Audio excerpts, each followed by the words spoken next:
Natapos ang ating last chapter sa Sakamoto Days, kung saan sina Mafuyo at Toramaru ay nais na isali sa grupo ni Swer. Sina Nagumo, Shishibo at Osoragi naman ay may misyon na imbestigahan ang mga nangyayaring patayan sa Kyoto, habang si Shin ay nakapasa sa JCC, ngunit si Mr. Sakamoto ay bumagsak. Ngayon, atin nang simulang talakayin ang susunod na chapter ng Sakamoto Days, at ito ay ang chapter 74 at 75.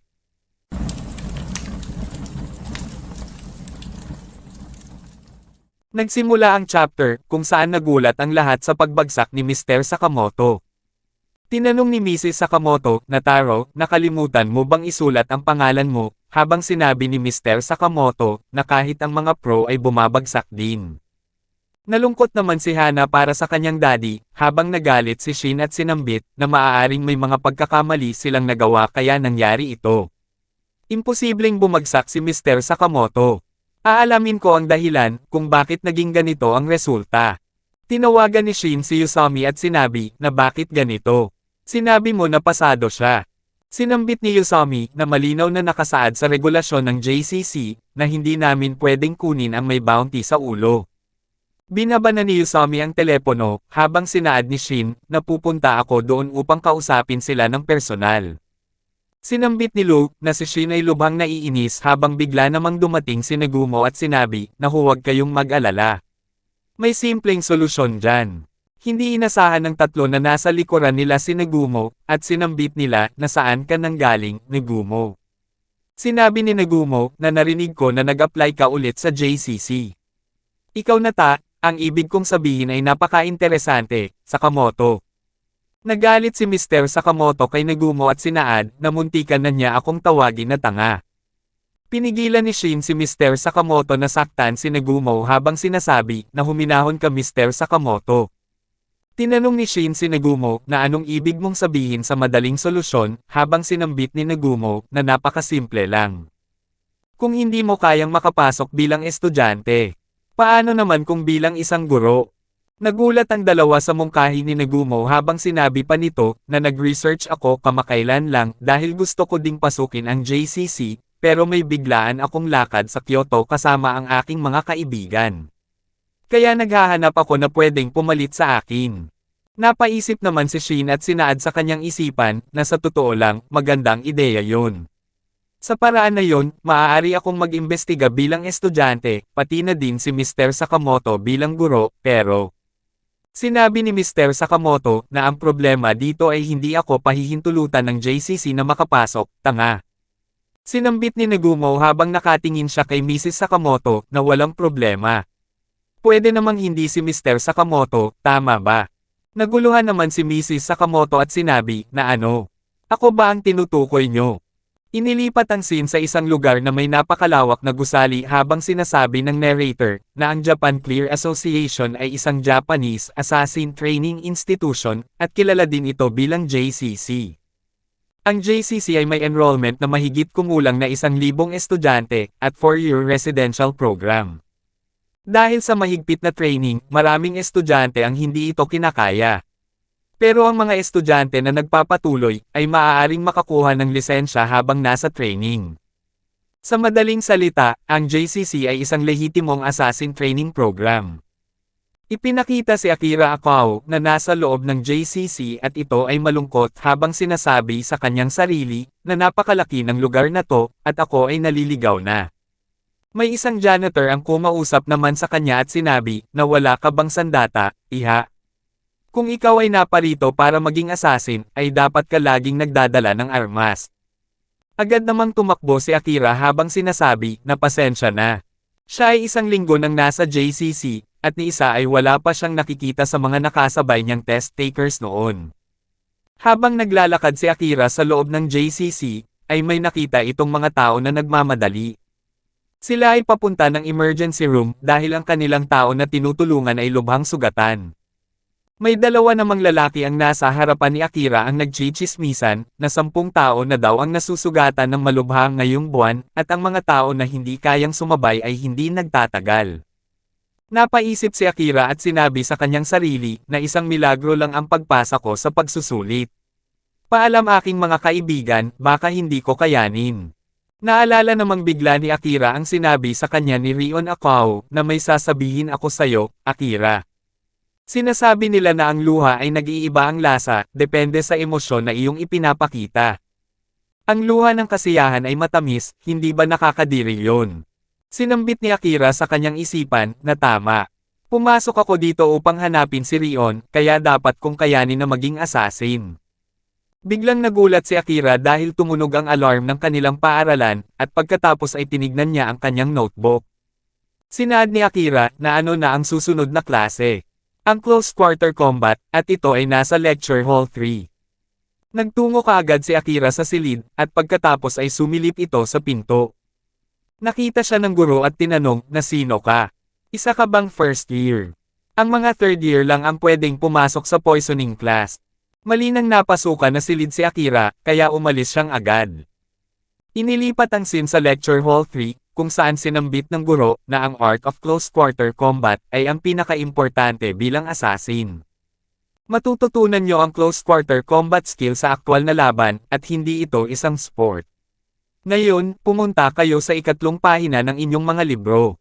Ang mga mata ng inyong mga kalaban ay laging nakatitig sa inyo, at ang oras ay limitado lang. Ang inyong basic task ay makapagdulot ng malalang pinsala, ng kaunti lang ang effort at kalat na magagawa. Si Akira ay nakarating na sa Lecture Hall 3, habang sinabi pa ng guro na ngayon, pipili ako ng dalawa upang subukan ito. Si Tanishi, student number 13.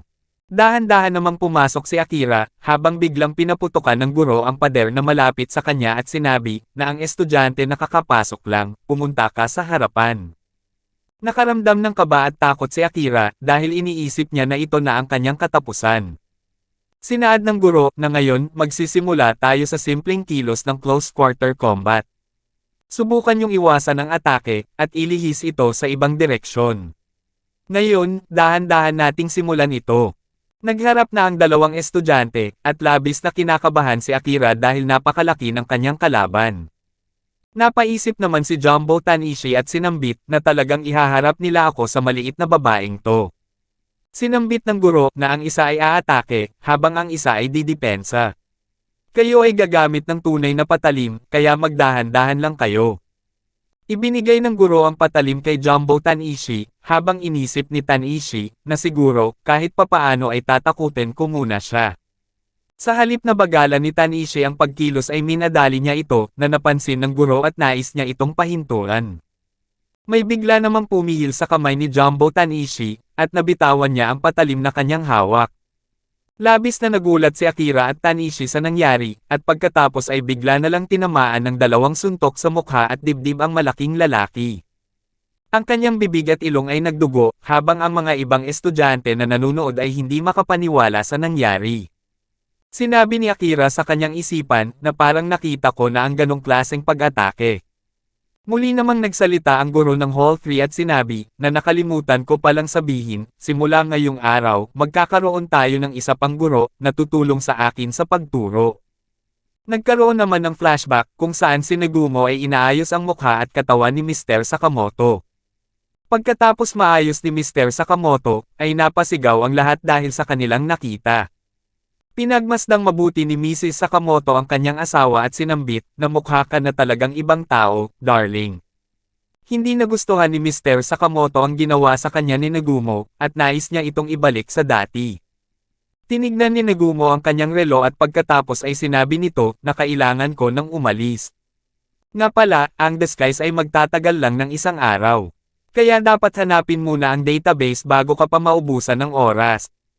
Ipinakita na ang itsura ni Mr. Sakamoto, at kamukhang kamukha niya ang kanyang asawa. Sinabi ng ating bida habang inuunat ang kanyang mga daliri, na babawi ako sayo para dito, Negumo. Bigla namang nagkaroon ng flashback, kung saan tinanong ni Lo, na matagal ko nang iniisip ito, pero hindi ba ang JCC ay isang paaralan lang? Bakit kaya may impormasyon sila tungkol kay Sir doon? Sinabi ni Mr. Sakamoto, na ang database ng JCC, ay may detalyadong talaan tungkol sa paaralan at lahat ng mga estudyante nito, ng nakaraan at kasalukuyan. Nakatala rito ang mga pangunahing impormasyon tulad ng edad, kasarian, uri ng katawan, pati na rin ang paboritong armas, espesyalisasyon sa martial arts, at mga aktibidad pagkatapos ng graduation. Kapag nasilip mo ang database, parang hubot-hubad na ang anumang estudyante, pero sa totoo lang. Yun ay urban legend ng mga estudyante. Sinambit ni Heisuke, na naaalala ko yan.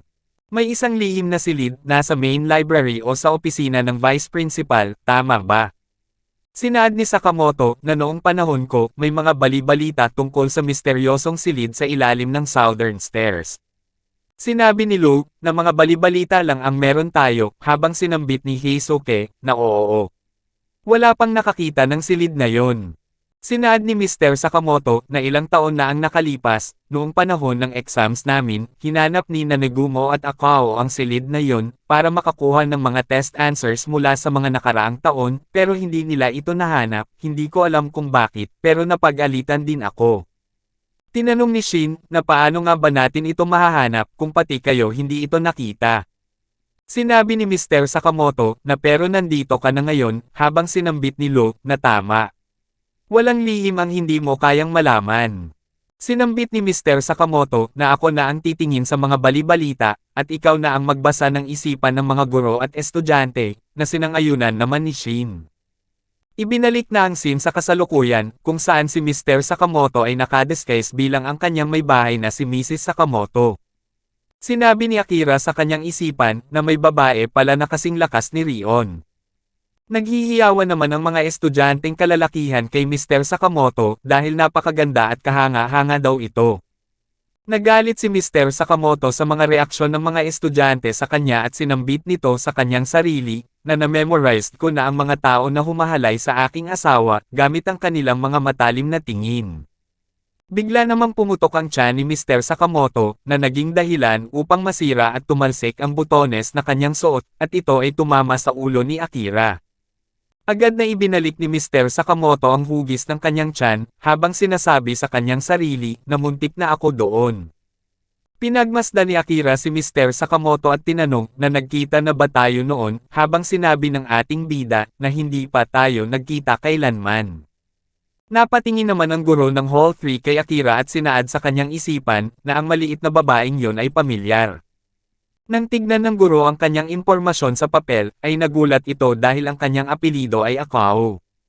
Nakaramdam ng pangangilabot ang guro sa kanyang buong katawan at pagkatapos ay tinawag niya si Akira, upang pabalikin na sa kanyang upuan. Sinabi pa ng guro sa kanyang sarili, na nang makita ko ang apelidong yan, nagbabalik ang mga alaala ng pagkatalo ko kay Akao Senpai. Sinambit ni Akira sa kanyang isipan, na ang weird naman ng paaralang ito, hindi ko na kaya. Pagkatapos ng kanilang klase sa Hall 3, ang sunod na klase naman ay sa 4th period shooting practice. Sinabi ng guro sa lahat na pakinggan nyo ito, unang-una, kung hindi nyo kayang hawakan ng maayos ang isang baril, hindi kayo magiging hitman, dahil ang kahit anong lisensya na may kinalaman sa pagiging hitman, ay nangangailangan ng grade A o mas mataas pa sa firearms skills certification. Para sa klase ngayon, matututo kayo tungkol sa mechanics ng inyong baril at kung paano bumaril ng tama. Ngayon, i-assemble ang inyong baril, at tamaan ang target na 100 metro ang layo, mayroon kayong 1 minuto. Sinabi ng mga estudyante na buuin ang baril at tirahin ito sa loob ng 1 minuto. Ito ay napaka-imposible. Sinaad ng guro na kailangan niyong gawin ito ng mabilis para makapagpaputok ng maraming beses, pero kung maling pagkakabuo, ay maaaring mawalan kayo ng daliri kung sakaling magka-misfire ang baril. Ngayon, magsimula na. Agad namang kumilos ang mga estudyante upang bumuo ng baril, habang natataranta at nahihilo na si Akira. Ang halos lahat ng estudyante ay nahihirapang tapusin na buuan ang baril sa tinakdang oras, at kakaunti lang ang mga nakapagpaputok. Ang 1 minuto ay tapos na at sinabi ng kanilang guro na ilan lang sa inyo ang nakapagpaputok ng 1 shot, pero karamihan sa inyo, hindi man lang natapos i-assemble ang inyong mga baril, walang pag-asa ang klase na ito.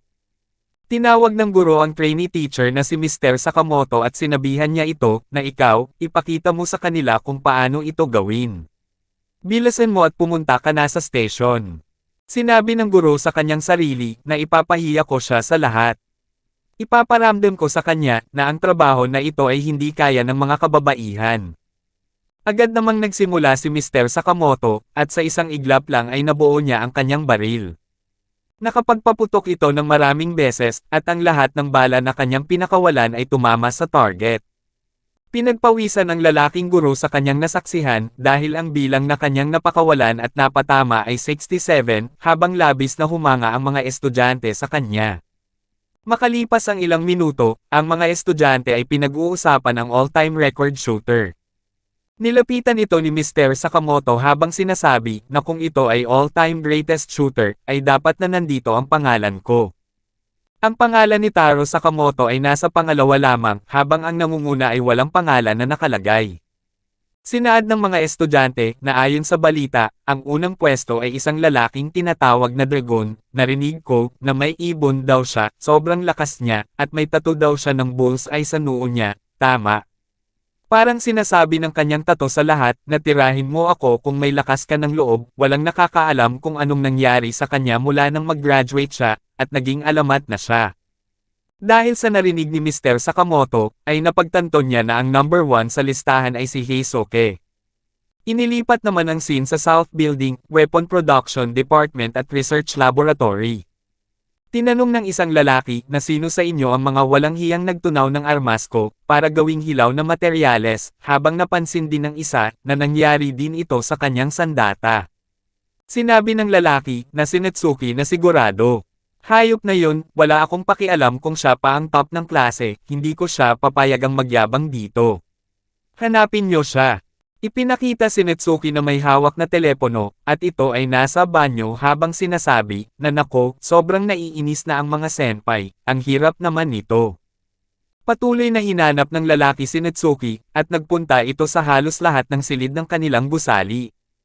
Imbis na si Netsuki ang kanyang nahanap, sa halip ay nakita niya si Shin na nasa loob ng banyo at nakaupo habang nagbabasa ng libro.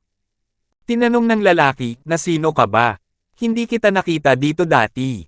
Tinignan ni Shin ang mga pahina ng librong hawak niya habang sinasabi, na siguro ito na, ang eksena sa paaralan kung saan ako haharasan ng mga senpai. Sa totoo lang, kasalukuyan akong tumakas sa klase para magyosi sa banyo, nakasama sa eksena, matagal ko nang pinapangarap gawin to. Hindi nagustuhan ng lalaki ang mga sinabi ni Shin, kaya hinawakan niya ang damit nito at sinaad, na kung patuloy mo akong iinisin ay papatayin kita, ikaw na maliit na. Bago pa matapos magsalita ang lalaki, ay inatake na siya ni Shin, kung saan sinuntok niya ito sa mukha at sikmura. Pagkatapos bumagsak ng lalaki ay nagpatuloy na nagbasa si Shin habang sinasabi, na dito ko dapat sasabihin, pakiusap, pakawalan mo na ako, senpai. Parang pakiramdam ko isang tipikal na teenager ako. Kaya pala ganito ang pakiramdam ng buhay paaralan. Grabe, sana mas makapag-ikot pa ako sa paaralan, ayon sa manga na to, yung katabi ko sa upuan ang magpapakita sa'yo ng mga lugar dito. Bigla namang nagpakita sa tabi ni Shin si Netsuki at sinabi, na senpai, okay ka lang ba? Inakala ni Netsuki na ang tao na lumabas ay ang kanyang senpai, habang nagulat si Shin sa pagmumukha niya. Si Netsuki ay biglang naging invisible, ngunit nagawa pa rin siyang mahuli ni Shin at sinabi, na tumigil ka. Hindi ka makakatakas. Tinanong ni Shin, na anong ginagawa mo dito, ikaw na invisible freak. Ang tao pala na nakita ni Shin ay si Netsuki Seba, at siya ay first-year student researcher. Sinabi ni Seba sa kanyang isipan, na bakit nandito itong telepath na to. Sinambit ni Seba kay Shin, na tingin ko ay nagkakamali ka, hindi ako yun.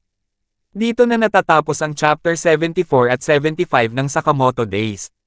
Paki-like and follow naman po ng ating Facebook page, nasa description po yung link.